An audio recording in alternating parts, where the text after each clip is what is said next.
Assalamualaikum warahmatullahi wabarakatuh. Perkenalkan, nama saya Rizal Ahmad Fardiansyah, NIM 82. Di sini saya akan menjelaskan bab 5 terkait sistem pelumasan. Mungkin langsung saja. Yang pertama itu ada prinsip dasar pelumasan. Pelumasan adalah upaya untuk mengontrol gesekan dan kausan dengan cara menyisipkan suatu lapisan tipis atau lapisan film untuk memisahkan benda-benda padat yang saling bergerak atau bersinggungan. Fungsi dasarnya itu ada mencegah keausan, lalu sebagai media pendingin, perapat seal atau kompresi, lalu pembersih dan pengangkut kotoran, peredam getaran dan suara, dan mencegah karat atau korosi. Lalu yang selanjutnya ada rezim pelumasan, di mana rezim pelumasan ini ada 4. Yang pertama ada pelumasan batas atau boundary lubrication, itu kondisi di mana beban tinggi dan kecepatan rendah menyebabkan lapisan pelumas sangat tipis dan pecah sehingga terjadi kontak fisik atau gesekan langsung antar permukaan logam. Yang kedua itu ada campuran atau mixed lubrication, itu kondisi transisi di mana sebagian beban ditahan oleh cairan pelumas dan sebagian lagi masih ditahan oleh puncak-puncak permukaan logam yang bersinggungan. Lalu yang ketiga itu elastohidrodinamik atau EHL, itu pelumasan pada kondisi beban ekstrim seperti pada roda gigi yang menyebabkan material padat berubah bentuk sementara dan cairan pelumas mendadak menjadi sangat kental akibat tekanan tinggi. Lalu ada pelumasan hidrodinamik, itu kondisi pelumasan paling ideal di mana kedua permukaan benar-benar terpisah sepenuhnya oleh lapisan cairan pelumas yang tebal sehingga sama sekali tidak ada kontak fisik mekanik. Lalu selanjutnya ada klasifikasi jenis pelumas. Di sini ada 3, yaitu pelumas cair, pelumas semi padat, dan pelumas padat. Pelumas cair ini jenis pelumas yang paling umum seperti pada oli motor, itu sangat mudah disirkulasikan, mudah disaring, dan berfungsi sangat baik sebagai pendingin mesin.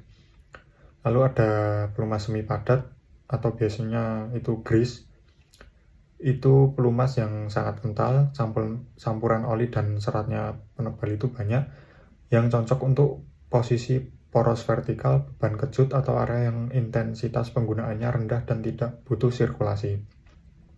Lalu ada pelumasan padat, itu material padat licin, itu seperti yang ada di teflon contohnya, itu digunakan khusus untuk suhu sangat ekstrim, beban super berat, dan kondisi ruang hampa, di mana cairan tidak bisa digunakan. Lalu ada sifat fisik dan kimia pelumas. Yang pertama ada viskositas. Viskositas ini adalah ukuran kekentalan suatu minyak pelumas yang menyatakan besarnya perlawanan atau hambatan dari bahan cair tersebut untuk mengalir, atau dapat disebut sebagai ukuran besarnya tekanan geser fluida. Lalu ada indeks viskositas, itu suatu parameter yang menunjukkan kecepatan atau tingkat perubahan kekentalan suatu pelumas yang diakibatkan oleh perubahan temperatur.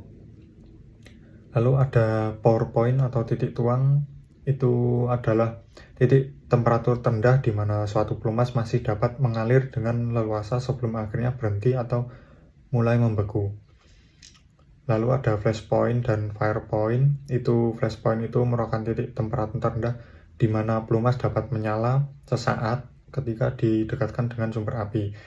Lalu fire point itu titik temperatur di mana pelumas tidak hanya menyala sesaat tetapi akan terus-menerus menyala. Lalu yang selanjutnya ada TBN atau total base number, itu menunjukkan tingkat kebasaan dari pelumas. Lalu juga ada TAN atau total acid number, itu menunjukkan keasaman. Lalu ada teori aditif pelumas. Pelumas dasar itu baik minyak mineral ataupun sintetik seringkali tidak mampu memberikan efek pelumasan yang ideal untuk semua kondisi kerja, terutama pada kondisi ekstrim seperti korosi kuat, oksidasi tinggi, atau kebutuhan menahan gesekan berat. Oleh karena itu, aditif pelumas itu sangat penting untuk ditambahkan guna mempertahankan kinerja pelumas secara keseluruhan, meningkatkan kemampuan pelumasan pada rezim batas dan campuran, serta memanipulasi karakteristik seperti kecenderungan kondensasi, oksidasi, dan pembusaan. Ini ada contohnya, itu ada viscosity index improver, itu untuk menjaga kentalan pelumas. Lalu ada pour point depression, itu mempertahankan fluiditas kemampuan mengalir. Lalu ada anti-wear, itu sebagai lapisan pelindung kimia pada permukaan logam untuk mencegah kontak langsung antar komponen dan mengurangi gesekan.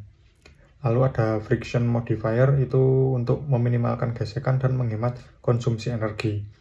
Lalu selanjutnya juga ada antioksidan, itu menghentikan reaksi rantai oksidasi akibat suhu tinggi. Lalu ada extreme pressure atau EP, itu fungsinya menahan beban dan tekanan sangat ekstrim agar lapisan film pelumas tidak pecah. Lalu ada rust and corrosion inhibitor, itu untuk melindungi logam dari asam dan kelembapan. Anti-foaming, itu memecah gelembung udara di dalam fluida pelumas. Aditif untuk grease, ini memperkuat matriks grease, meningkatkan ketahanan aus dan menjaga stabilitas pada beban kejut atau gerakan lambat. Lalu ada interaksi komposit, itu untuk menggabungkan dua aditif untuk saling menutupi kelemahan. Lalu ada regulasi dan isu lingkungan atau low SAPS, itu untuk membatasi aditif sintetis beracun tinggi seperti ZDDP. Lalu ada deterjen dan dispersan, itu untuk mengangkut kotoran, kerak, dan jelaga agar tidak menggumpal di ruang mesin.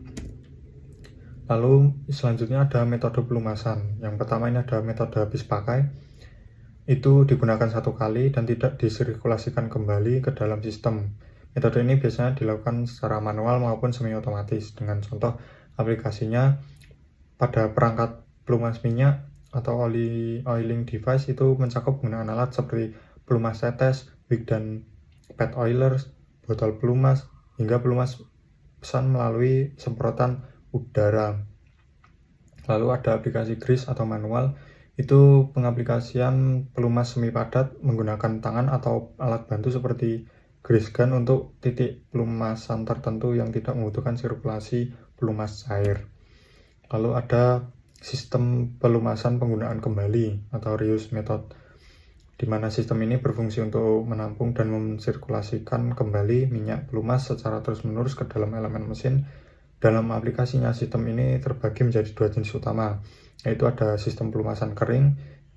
Minyak pelumasan tidak disimpan di dalam mesin, melainkan di tangki terpisah. Minyak ini kemudian dipompa, disaring, didinginkan, dan distribusi ke komponen mesin yang membutuhkan sebelum akhirnya menetes dan kembali ke tangki tersebut. Lalu yang kedua ada sistem pelumasan basah atau wet sump atau splash oiling. Itu digunakan pada mesin berdaya rendah, itu minyak pelumas ditampung langsung di bak mesin atau karter, lalu pelumasan terjadi secara otomatis ketika komponen yang bergerak seperti ujung batang engkol itu mencebur ke dalam bak dan mempercikan minyak ke dalam bagian mesin lainnya. Variasi metode ini juga dikenal dengan pelumasan rendam atau splash oiling atau pelumasan cincin atau rantai. Lalu yang ketiga ada sistem pelumasan sentralisasi. Sistem ini sangat ideal untuk mesin industri skala besar yang memiliki banyak titik gesekan karena mampu mendistribusikan pelumas secara presisi dan terjadwal. Sistem ini terbagi menjadi dua metode utama. Yang pertama ada pelumasan sentral otomatis, itu dipompa dari satu tangki pusat dan disalurkan otomatis melalui jaringan pipa serta katup ke berbagai titik komponen mesin. Lalu yang kedua ada pelumasan kabut minyak, itu metode lanjutan yang memanfaatkan udara bertekanan untuk memecah cairan pelumas menjadi partikel kabut halus atau oil mist.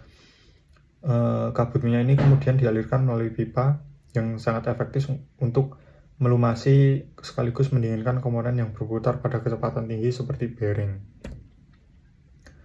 Lalu selanjutnya ada manajemen penyimpanan dan penanganan pelumas. Yang pertama itu ada penanganan atau handling.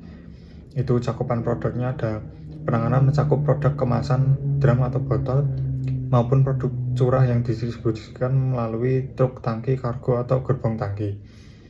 Prosedur bongkar muatnya itu harus dilakukan dengan ketat untuk mencegah masuknya kontaminan. Lalu ada pelabelan keamanan ini. Pelumas wajib memiliki pelabelan bahan kimia berbahaya untuk memberikan informasi resiko dan standar penanganan yang jelas. Lalu ada antisipasi selama penggunaan, itu wajib melakukan langkah pencegahan terhadap kebocoran, tumpahan, tetesan.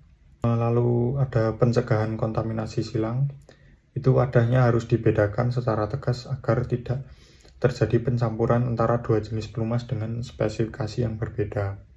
Lalu ada penyimpanan storing, itu fasilitas penyimpanannya itu pelumas dapat disimpan di luar ruangan maupun di dalam gudang tertutup, namun untuk skala industri idealnya disimpan di ruang atau bangunan khusus. Bangunan ini harus diatur tata letaknya, ukuran fasilitasnya, manajemen kebersihannya, serta memiliki sistem keamanan dan pencegahan kebakaran. Risiko kerusakan selama penyimpanan itu jika tidak disimpan secara ideal, pelumas dapat mengalami degradasi karena yang pertama kontaminasi air, lalu terkena dampak suhu tinggi, dampak suhu rendah, lalu ada penyimpanan jangka panjang, itu pelumas memiliki umur simpan shelf life-nya sendiri. Penyimpanan terlalu lama tanpa digunakan itu menyebabkan zat kimia terdegradasi. Lalu ada penyaluran dan pengeluaran atau dispensing.